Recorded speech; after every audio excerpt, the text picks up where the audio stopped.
Welcome to the Creative Plan Podcast Network. Join us as we share our favorite RPGs, one-shot games, tabletop games, reviews of items, and convention panels, and other exciting things that we run into from time to time. Sit back and enjoy the show.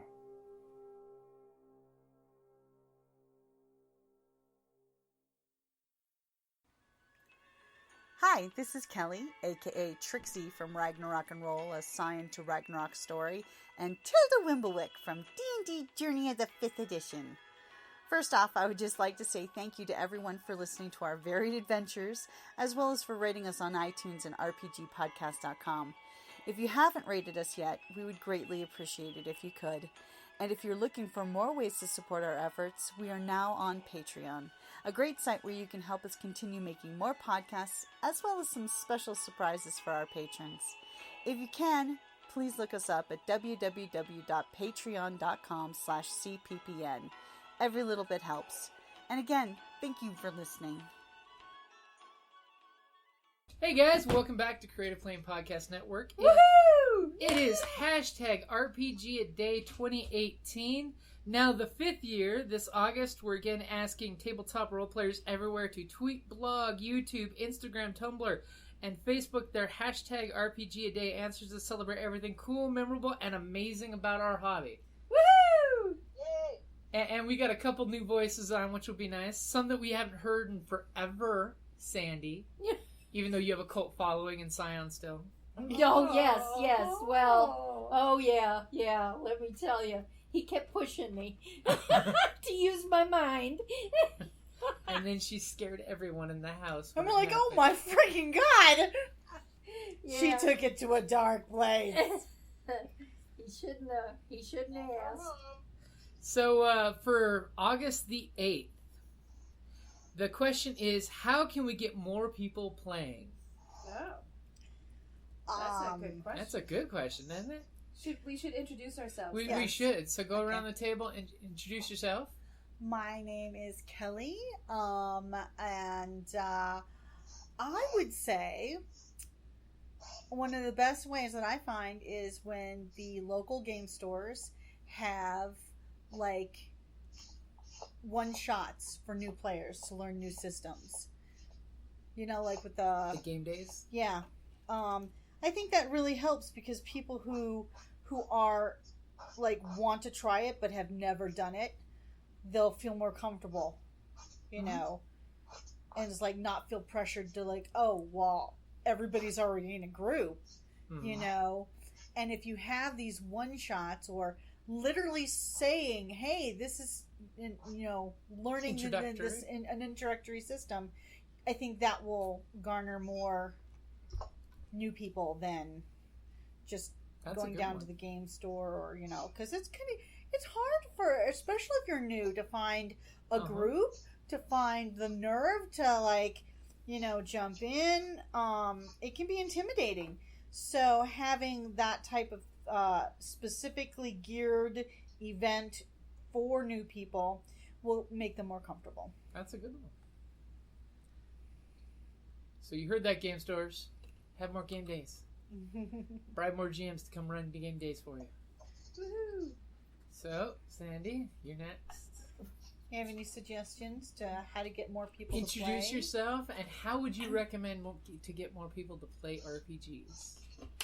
My name is Sandy, and I would have, like, a game night where you have a group of friends over, and you might invite somebody new, you know, so that it's, you know, not as intimidating. You're not out there in the public, so if you mess up, plus serve mucho drinks. Get them drunk. They're much less inhibited, unless they're not allowed to drink. They're too young.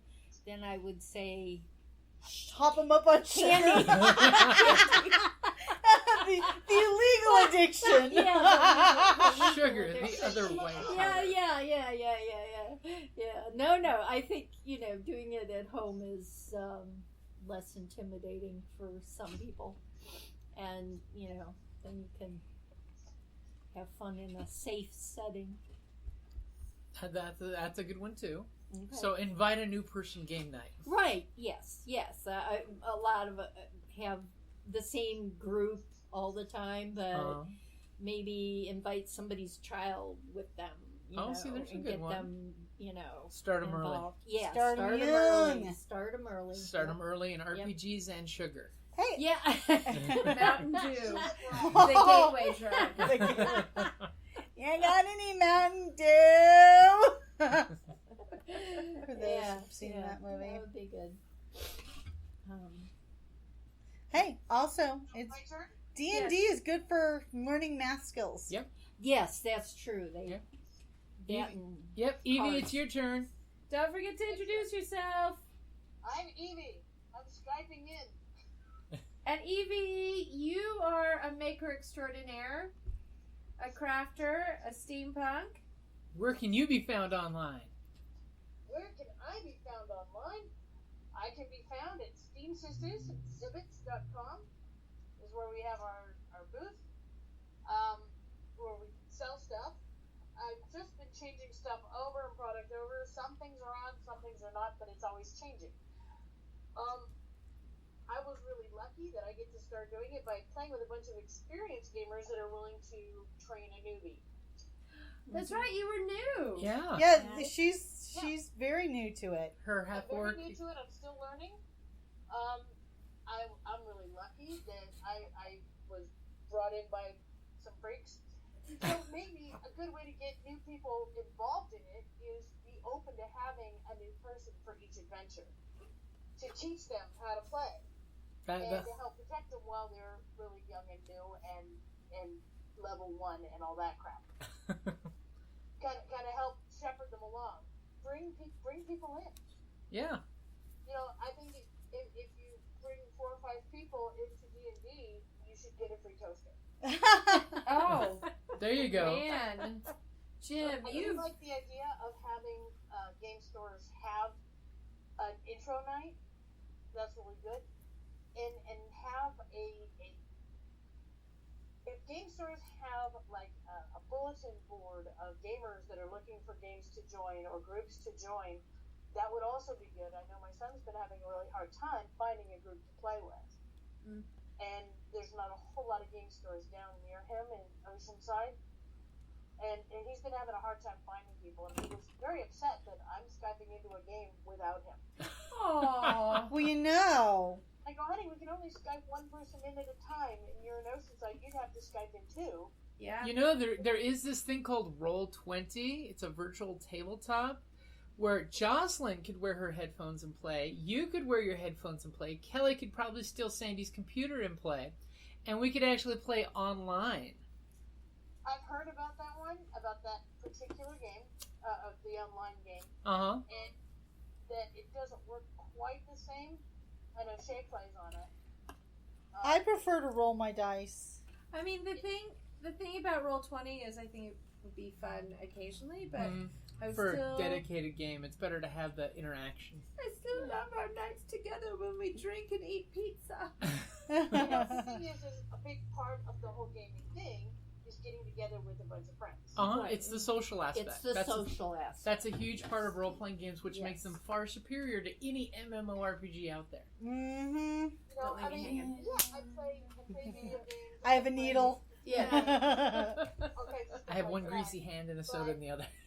Okay, Skyping in to hang with my friends for an evening every couple weeks is the best. Yeah. Because it's a long-ass drive. It is a Yeah. long drive. Yeah. It's a bit of a drive between Tucson and San Diego. No, she's in Oh, She's Burbank. even further. Yeah, She's Burbank. even further. Longer between Tucson and Burbank. So, So if anyone from Oceanside is listening to this podcast episode, please shoot us your contact information. We'll pass you along to Evie's son. Boom. yes. Woo! Like that. Woo! Nice. Now, Which- he doesn't particularly like 5th edition. He thinks it's too simple. Oh. Well, see, that's kind of what 5th edition was meant to be, though. It was more of a more fluid and generic D&D rather than 3.5, which was super specific. Honestly, I think the 5.0, from talking with Robert, it makes sense because it's a good introductory one because a lot of the mathematics is done for you. Yeah, Also, it encourages role playing, which I think which is I love. rad. because all the old versions don't have that inspiration idea, which is a great thing. Yeah. Because that inspiration thing has saved my bacon a couple of times. Ditto. Okay, so I So, guess me? Your turn. Yeah. All right. So, hey everybody, my name is Joclyne. Hey, And I'm a performer and costume maker outside of doing all this with the gang. You can find my work on the Patreon / Madame Askew. You can also find me on Facebook, Twitter, and Instagram at Madame Askew. I perform all over the Southwest and into Canada. And What will your next event be, Madam Askew? oh my gosh. So up very next, we are doing an event in Bisbee, Arizona, a steampunk weekend invasion. And I believe I'll be hosting an afternoon tea in the mountains and reading tipsy. Well, I'll be reading tea leaves, but we'll all probably be inebriated Well into our cups. into our cups at the time. So that's fun, and that's coming up. And then immediately, well, not immediately after that, but in September, I go to the Grand Canadian Steampunk which is a fantastic steampunk convention in the Niagara-on-the-Lake, Fort George area. Yay! Which that's gonna be That's awesome. Mom's old stomping ground. Yeah, it's yes, beautiful. yes, It's yeah. beautiful Western up there. New York and She flies into Canada. Buffalo basically and crosses the border from yeah, Yeah, very, very nice summers. Yeah, no, it's beautiful. Yeah, So, yeah. Even when they're having a heat wave. even Yeah. when they're having a Yes, heat wave, yeah. which they were last year when I was there. So It is beautiful up there. knock on wood. It is. There's standing water. There's like water in this really big river that ends in a falls. Yes, actual water in a river. Year-round? Woo! Yeah, no, it's happening all the time. And a big lake, Not not just a pond, a lake. A lake, and those waterfalls are pretty significant. Yep. So that's me, and of all of us tonight at the table, I'm definitely drinking the most rum. Well, you don't have to drive. I don't have to drive, and I've been working hard all day. You've been ruffling. I've been ruffling. might catch up to you, Josh. Yeah, no, good. And you're ruffling. Yes. So I really like what everybody has said about getting new people engaged, welcoming new people. One of the things I think is so important, because I experienced the opposite of welcome when I first wanted to role play, is that people will tell you you can't for some reason. They're real gatekeepers in the negative sense of that. Particularly if you have boobs. Yes. So I think it's really important to embrace the idea of being a tour guide instead of a gatekeeper. I talk about that a lot when I'm discussing steampunk and welcoming new people to the steampunk community or any geekdom or fandom. I think it's important to have the information, the resources, the history, the culture, all of that information ready to share with a newcomer, but to do it in a way that's welcoming and not intimidating by saying, you should already know this before you can even be part of the community. How do you learn about a game or a fandom if you aren't welcomed into the community of space in which you can learn? So I try and be a tour guide. I feel really fortunate that all of my friends I've gotten to play with, to do D&D and other tabletop games as an adult, have been really welcoming to me and have, shown me the sights rather than telling me, how, since I didn't understand THACO, I couldn't possibly play D&D. Nobody understands THACO. I mean, no matter what they said. I've known some people who might understand THACO. They're also rocket scientists, Yeah, so... a few mathematicians in that bunch. Yeah, I may have dated some people who really love math. So I like to be the force of welcome in a group, and I think that's the biggest thing is when someone new asks you about playing with you, to not drive them away. It's one thing to say, my gosh, I'd love to have you play, but my group is really full, which is legit. I have played Dungeons and Dragons with a group of like 12 people at the table. That's painful. It took like an hour to do one round of combat. It was insanity. So never again on that. And poor Dungeon Master, my gosh, he was definitely not thrilled with that situation, and rightly so. It was really difficult. But outside of those scenarios where you just don't have room, then give people a chance to participate. And even when you don't have room in your group, there's a way to say no that isn't turning someone away because they're new. Yeah. There's no, and then there's not right now. There's no, and then there's I'd love to see you play. My group is full. Here are some resources. Yeah. In response to the gatekeepers and stuff, at the Renaissance Fair in Big Bear, that I've been working for the last 4 weeks, and our last weekend is coming up, most of the players that I've been talking with and DMs are women. So that's awesome. That's a sign that the boys club thing is kind of ending. And Which it that is a great It is thing. starting because to. you know what? We girls have some fantasy shit going on. Well, Hey. I mean, I have a lot of thoughts on that, but yes, we do have some fantasy things going on. All I gotta say is it's weird for me because I grew up having gals in my gaming groups. There was no division, but I understand with gaming with other groups and things how that can definitely happen. And Fiona is saying Happy Cat Day. International Cat Day. Yep, International Cat Day. Hi. Hello, Fiona. Fiona. And I this is Jim, by the way, and I agree with you. The best way to get new people in the game, especially as a GM who's now got 2 new campaign groups starting because I threw a couple one shots that they immediately said, "So when are we gaming next?" And it's Jim. funny how that happens. But I would say to get new people in the hobby is actually invite them when they are curious. Take that 5 minutes to tell your group, hey guys, we got to stop. I got to talk to this person real quick who's interested but doesn't want to, they're scared but they want to know, know.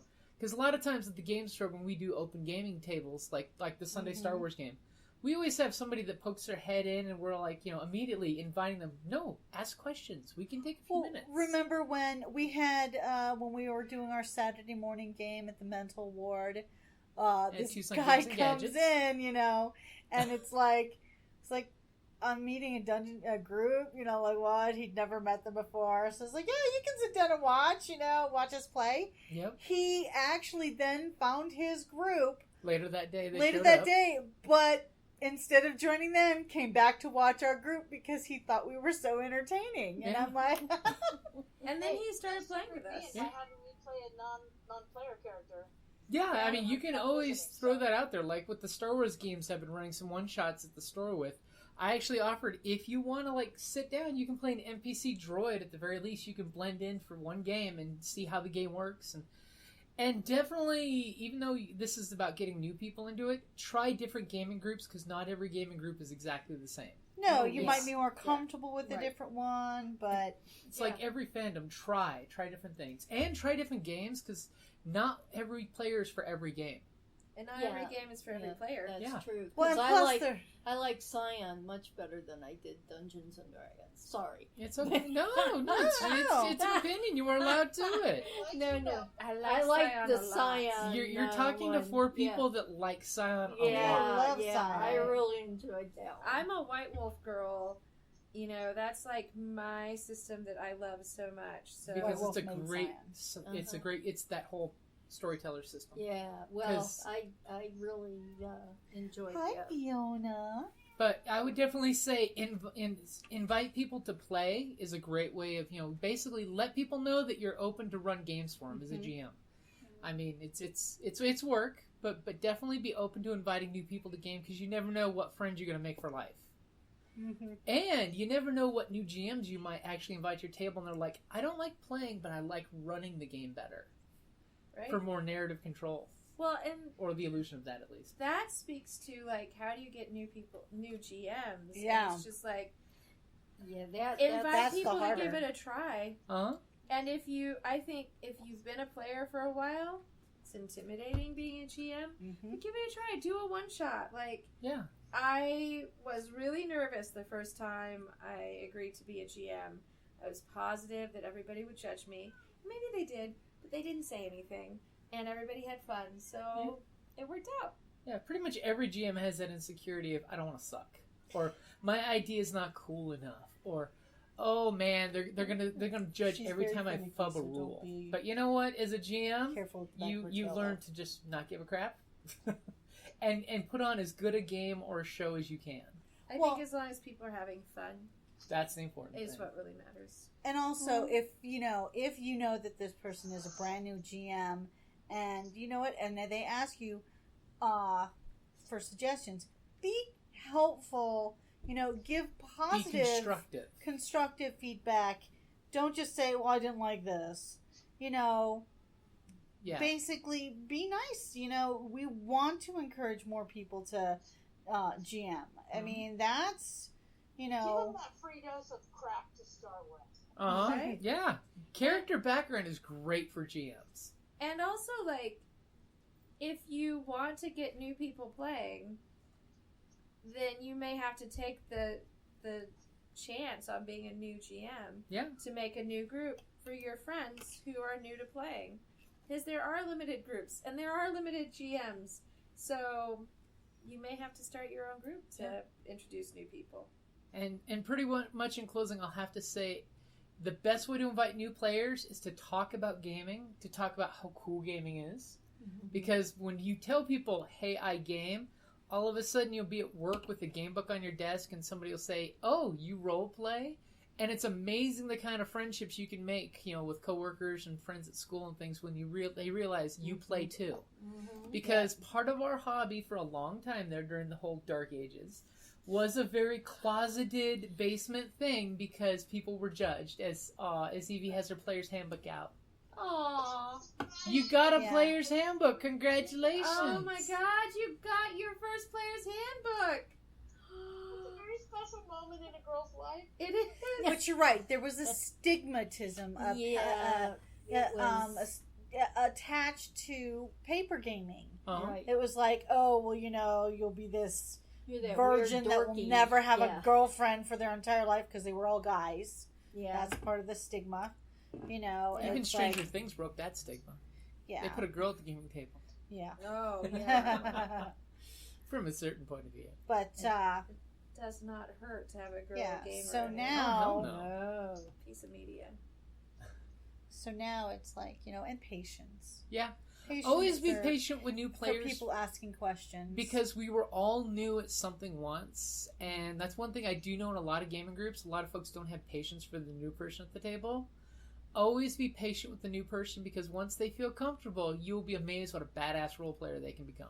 Right? But if you're not patient, they'll just go on to another group. Yeah. Or they won't game anymore. Yeah, Yeah. and that's sad. If you break Yeah. a gamer's heart, that's a sad thing. That's a sad. Mm-hmm. Oh, there's a special hell for people who break gamers' hearts. Yeah. There's a special Or D4 blind that game. people who break those hearts step on and hurts them. Because D4s stab you to your soul. Yes! They're the Soul, SOLE. Yeah.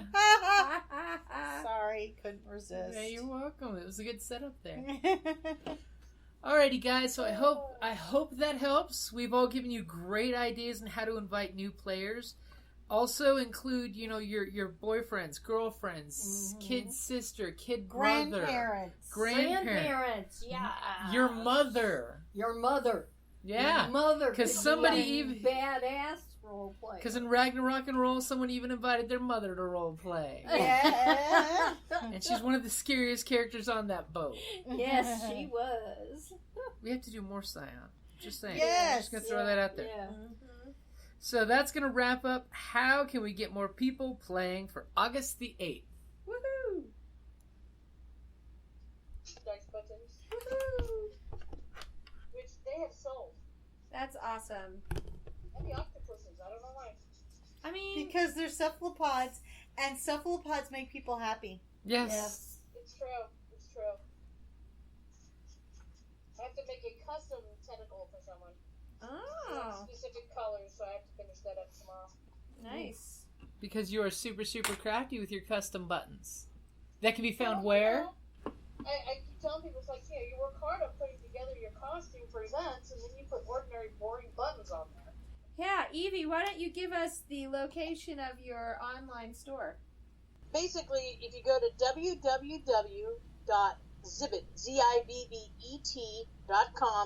www.zibbet.com/Steam Systems, STEAMSISTAS, you'll come up to our stuff, and after this weekend, I will be actually posting all these buttons.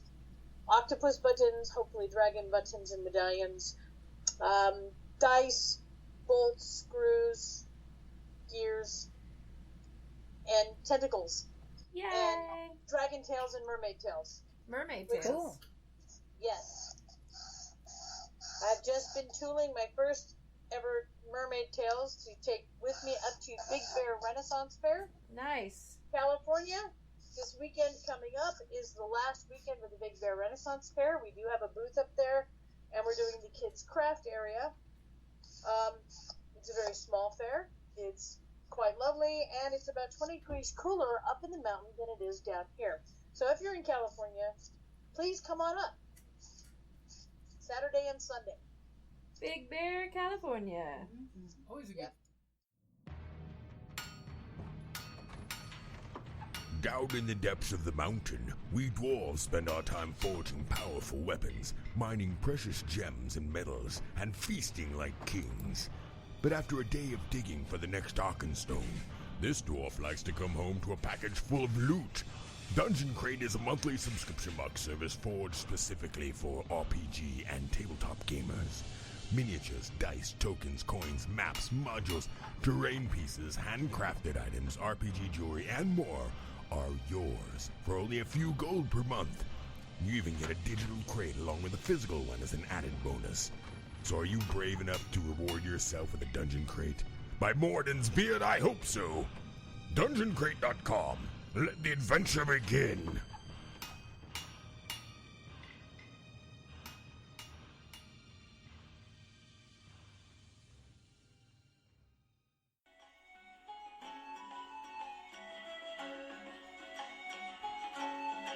Thank you for listening to the Creative Play and Podcast Network. And feel free to enjoy our other shows, such as D&D Journey of the 5th Edition and Scion Ragnarok and Roll, a Scion hero to Ragnarok story. Thank you for listening.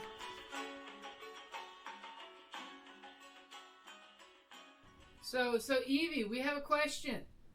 Okay. Where can people buy your buttons online? Do you have an Etsy store? We've got a Zibbet store. What's a Zibbet? I've never heard of that. What is that? It's like Etsy used to be before they started letting people who do like resale stuff and sell on Etsy. So it's a crafter's So it's Etsy? all makers. It's all maker stuff. It's stuff What like that. Have you guys considered Artfire? What? Artfire is like Etsy before Etsy became more commercial too. I don't know. Renee looked at several different places before we just decided on this. Okay. So we do have a Zibbet store. I don't have pictures and stuff on there because my stuff has changed so rapidly. Right. But the buttons are going to be hitting there Good. after this Ren Fair. Excellent. I'm a little drunk. This is gonna be super fun. Now, are you recording this to play it? Yeah. Yes. Yeah. Yep. We've been actually recording quite a bit. I'll have to edit that out. So, something I do want to let you guys all know. You guys know who Joe Magdalenio is, right? No. I'll see it from True Blood. Oh, Oh, hells yes. yeah. And also from... Oh, Magic Magic Mike. Mike. He's Oh, yeah, I know. actually starting a company called Death Save. It's a geek Oh and my gamer God! clothing line. So if you do get a chance, by the way, he is in California, and his basement is apparently like the geek D&D player's mecca, where he got a bunch of really cool things like a giant beholder head, dragon heads in his basement. Oh my god, that is so awesome. He's even hotter now. I'm like, boy, he went from pretty hot to fucking Hey. sexy. For the record, his highest level character, Do you remember the TV show? True Blood. Alcide from True Blood. I didn't watch True Blood. Oh. I read the books. Well, look I at the read the picture. You've books seen him. as well. You've seen him and stuff. Do you ever see Magic Mike? Yeah. I haven't He seen him. is hot. He is Well, hot. apparently Solid his dancer. current character and highest level character is a 5th edition Dragonborn Paladin. Oh, Nice. So I thought that was That's- interesting. The little interview that came out there, Oh, adding more to the geek culture. excellent. like Vin Diesel was Okay, so you're much talking about sexier. dragon heads and shit? Yeah. When you ladies are around here, you should go with me to Jennifer's house because you can see the dragon heads that they have. Yeah. No, I mean, I think we'd be down for visiting Jennifer's house. I want pictures in that. Possible. Cool, because they've got like bronzes and stuff that were ones that Rob sculpted and they sell. Nice. Yeah. I love how we're all crafting while doing this. Yes. You weird crafters. I have to. So. Yeah. It's witchcraft, I tell you. It's Uh-huh. witchcraft. Well, and yeah, I mean, we have to, too, Evie. But Yeah. time is of an essence, and it's been a long, hot, hard summer. Yes, it has definitely been a hot Yeah. summer. So, Jim, you better start us out on Yep. introductions and a Yes. question. I'm pulling it up right now. Because otherwise, I think we're just going Gonna to keep going. Okay. chitty chatty, chitty chatty.